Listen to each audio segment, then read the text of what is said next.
This is Surya welcome to our channel. మరి ప్రస్తుతం తెలంగాణ రాష్ట్రంలోని జూబ్లీ హిల్స్ ఉప ఎన్నికలకి సంబంధించి హోరాహోరీగా నడుస్తూ ఉంది పోరు. మరి దీనికి సంబంధించి నామినేషన్ల వ్యవహారం కూడా ఎవరు గెలుస్తారు, ఎవరు గెలవరు, ఎవరికి ఎంత మెజారిటీ వస్తుందని కూడా కొన్ని రకాల సర్వేలు వెల్లడించిన పరిస్థితులను కూడా మనం చూసాము. మరి కాంగ్రెస్ పార్టీ ఆధిపత్యాన్ని తీసుకుంటుందా లేకపోతే బీఆర్ఎస్ బీజేపీ అన్నది కూడా ఈ సర్వేల ద్వారా మనం కొంత నిర్ణయించుకోవడానికి ప్రజలకు కొంత ఒక అవగాహన అంటూ వచ్చింది. ప్రజలు ఎవరిని ఎన్నుకుంటారు ఏంటి అన్నదైతే మాత్రము అదొక్కటి మాత్రం ఇంకా పెండింగ్ ఉంది. మరి ప్రస్తుతానికి చూసుకుంటే బీఆర్ఎస్ అభ్యర్థి మాగంటి సునీతకి సంబంధించి ఏదైతే నామినేషన్ దాఖలు చేశారో ఈ నామినేషన్ రద్దు చేయాలంటూ కూడా మాగంటి గోపీనాథ్ కుమారుడు ప్రద్యుమను ఈసీని కలిసి వినతి పత్రాన్ని అందించినట్లుగా తెలుస్తుంది. మరి ఎందుకు ఈ వినతి పత్రాన్ని అందించారు? మాగంటి సునీత మాగంటి భార్య అయినప్పుడు ఎందుకు ప్రద్యుమను ఈ కేసు వేశారని అంటే, ప్రద్యుమను సునీత కుమారుడు కాదు, ప్రద్యుమను మాగంటి మొదటి భార్య మాలిని గారి కుమారుడు. సో మాగంటి గారికి మొదటి భార్య ఉన్నారు, అలాగే ఆవిడతో ఎలాంటి విడాకులు కానీ ఏవి కూడాను కోర్టు పరంగాను ఏది కూడా జరగలేదు. సో ఏవి జరగలేనప్పుడు మాగంటి సునీత అనేవారు భార్యగా ఎలా అవుతారు? ఆవిడ లివింగ్ రిలేషన్లో ఉన్నారు, అసలు మా తండ్రి గారికి భార్య అని ఎలా చెప్తారు అని చెప్పేసి ఆయన చెప్పడం జరిగింది. మరి ఏదైతే అఫిడవిట్ ఉందో దానికి సంబంధించి దాన్ని రద్దు చేయాలంటూ కూడా కోరడం జరిగింది. మరి దీనికి సంబంధించి ఈసీ స్పందించిన విధానం అయితే మాత్రం ఏదైనా కూడాను లాస్ట్ ఎన్నికల సమయంలోని మాగంటి గోపీనాథ్ గారు ఉండేటప్పుడు అఫిడవిట్లోని మాగంటి సునీత తన భార్యగా ఆయన అందులో పేర్కొనడం జరిగింది. మరి దాన్ని నిర్ధారించుకుని ఇప్పుడు కూడా అది కంటిన్యూ అవుతూ ఉందా, ఆయన ఎందుకు అలా అఫిడవిట్లో మెన్షన్ చేశారు, మరి మొదటి భార్యతో విడాకులు జరిగిన నేపథ్యంలోని ఇది వివాహం చేసుకున్నారా లేదంటే లివింగ్ రిలేషన్షిప్లో ఉన్నప్పుడు కూడా భార్య అని ఎలా మెన్షన్ చేశారు అనే వార్తలు అయితే వెలుగులోకి వస్తున్నాయి. ఇది కూడా కాస్త చర్చనీయాంశంగా మారింది. అలాగే ఆవిడ మాగంటి సునీత కొంచెం డిసప్పాయింట్ అయినట్లుగా ఆవిడ కన్నీరు పెట్టుకున్నట్లుగా కూడా అనిపించింది.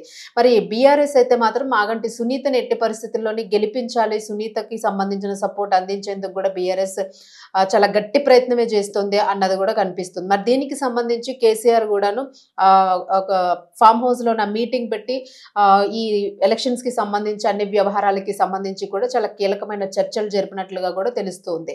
మరి ఏదైతే రద్దు చేయాలి అని చెప్పేసి ఎలక్షన్ కమిషన్ కి ఇచ్చిన వినతి పత్రాన్ని బేస్ చేసుకుని ఎలక్షన్ కమిషన్ మరి సునీతకి సంబంధించిన దాని అఫిడవిట్ ను రద్దు చేసిందా అని అంటే దాన్ని ఈసీ యాక్సెప్ట్ చేయలేదు. ఎందుకంటే అది మాకు సంబంధం లేదు, అది మా పరిధిలో ఉండదు, అది మేము చూడము, విడాకులు డైవర్స్లు, సో ఇదంతా కుటుంబ వ్యవహారము, దీనికి దానికి ఎలాంటి సంబంధం లేదు. సో మాగంటి గోపీనాథ్ ఉండేటప్పుడు ఏదైతే అఫిడవిట్లోని దాఖలైందో అకార్డింగ్ దట్ బేస్ చేసుకుని మరి ఇది తీసుకుని ఉండొచ్చు అనే వాదన కూడా వస్తుంది.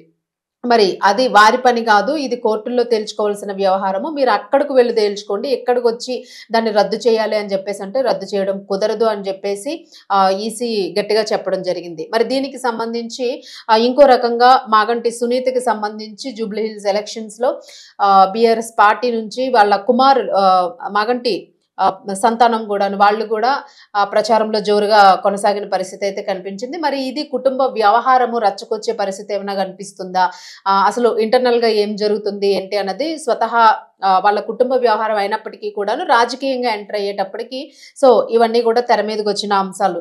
మరి వీటికి సంబంధించి కోర్టులో వ్యవహారాన్ని తేల్చుకోమన్నారు కాబట్టి మరి దీనికి సంబంధించి చర్యలు ఈసీ తీసుకోవడానికి తన చేతిలో లేదు అని చెప్పి కోర్టులోనే వ్యవహారాన్ని తేల్చుకోమని చెప్పిన నేపథ్యంలోనే మాగంటి సునీత నామినేషన్కి అయితే లైన్ క్లియర్ అయిపోయింది. అంతేకాకుండా ఆమె వేసిన నామినేషన్లని ఈసీ కూడా ఆమోదించినట్లుగా తెలుస్తోంది. మరి దీనికి సంబంధించి ఫర్దర్ ఎట్లా ఉంటుంది ఏంటి, ఇదేమైనా మాగంటి సునీత మాగంటి గోపీనాథ్ మృతితోనే ఆ సింపతితోనే ఏమైనా ఆవిడ గెలవాలని ప్రయత్నం చేస్తున్న నేపథ్యంలోని ఒకవేళ నిజంగానే బీఆర్ఎస్ కి పట్టుకుదిరి సునీత గెలిచే అవకాశం ఏమైనా కనిపిస్తుందా, లేదు అని అనుకుంటే కాంగ్రెస్ పార్టీ విజయం సాధిస్తుందా, ఏదర్ బీజేపీ విజయం సాధిస్తుందా అని తీసుకున్నట్లయితే మరి నిన్న జరిగిన ఈ విషయానికి సంబంధించి తాజాగా జరిగిన ఈ విషయానికి సంబంధించి కూడా మరి మాగంటి సునీత మీద ఇంకా ఏదైనా సింపతి మరింత పెరిగే అవకాశం ఉందా? ఎందుకంటే నిజంగా మరి మాగంటి గోపీనాథ్ ఉండుంటే ఇలాంటి అవమానం కానీ ఇలాంటి గొడవ కానీ వచ్చుండేది కాదు. మరి ఇన్నాళ్ళు బయటికి రాని వ్యవహారము మరి ఇప్పుడే ఎందుకు వచ్చింది అని చెప్పేసి గూడా వినిపిస్తూ ఉన్నాయి వార్తలు. మరి ఇది ఏం జరుగుతుంది ఏంటి అనేదైతే జూబ్లీ హిల్స్ ఎలక్షన్స్‌కి సంబంధించి, సునీతకి సంబంధించి ఏం జరుగుతుందన్నదైతే వేచి చూడాల్సి ఉంది. మరి అసలు ఈ పార్టీలోని ఎవరు కైవసం జేసుకుంటారనేది గూడా కొంత సమయం పడుతోంది.